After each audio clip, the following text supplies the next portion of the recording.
OAA stands for Ohio Atlatl Association. It is a group formed to basically have places that we can actually use our atlatls in contests, accuracy contests, and that sort of thing. An atlatl is a 2-foot stick with a hook on one end. The hook goes into a hole in the back of a 7-foot flexible dart, and you use the stick to launch the dart. The atlatl was a hunting tool that preceded the bow and arrow. It started out 25,000 BC in France and moved across Europe, across Asia, and down into North and South America. The basic thing is, how do you hold on to that stick when the dart that you're throwing is flexing the whole time and kicking back on the atlatl and moving around? So all the pegs and thongs and ergonomic grooves in the atlatl, it's all designed to keep the atlatl in your hand and not slip and slop around while you're in the throwing motion. About 1995, I went on a trip out west with my dad and my son. And we passed through Clovis, New Mexico, and by the museum there, they had a mannequin on top of the roof holding an atlatl. So we stopped in the museum and we looked at the atlatls, and the receptionist at the desk saw that I was interested in the atlatls, and when I came back she had me sign the register and she put a little asterisk next to my name. When I got back to Ohio, there was a postcard in my mailbox from this guy in Canada that said Flint Ridge, Atlatl, and gave the date. And so I went up there, and it was a Flint Ridge annual flint knapping festival.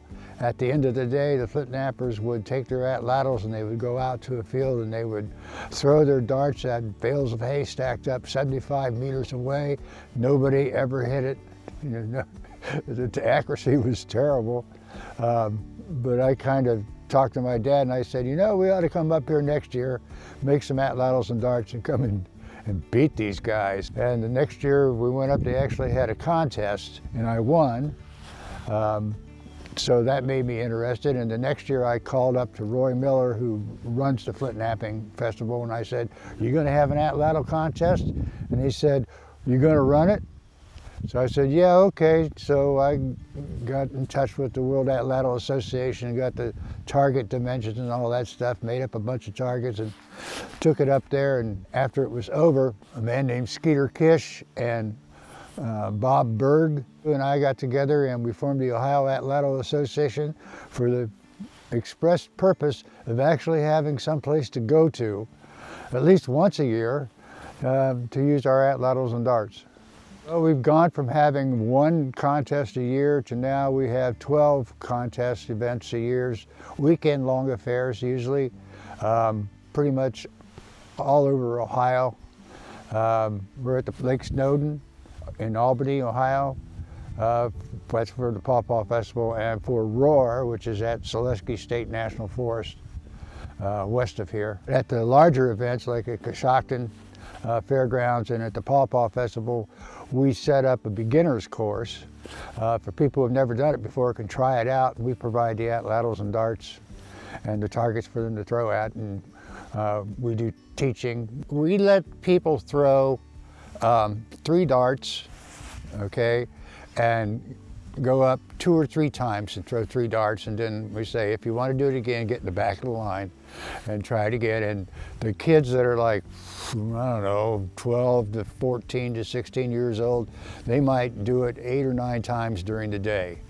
The adults, they do it the one time and they're satisfied with that. We throw at a 120 centimeter FIFA, F-I-F-A, long distance archery target. It's about 4 feet in diameter. It's a black and white target numbered 6 through 10 with an X in the middle for 10X. That's supposed to break ties, but it doesn't always work out that way. What about the future of the atlatl? And basically, I started the organization so that I would have some place to do it. And that's what every organization, the atlatl organizations across the United States and in Europe has done, is that somebody wanted to do it and they did it, and they wanted other people to come do it with them, so they scheduled events and people came and got interested in it, and pretty soon there's little clubs all over the United States and Europe where people go to Atlatl events. Go to the World Atlatl Association website and click on schedule events and find an Atlatl event that's taking place near you and just go to it. They're all free. Nobody charges any money for these things. And most of them have a basic course set up where they can teach new people how to do it. So get out there and enjoy it. It's something to do.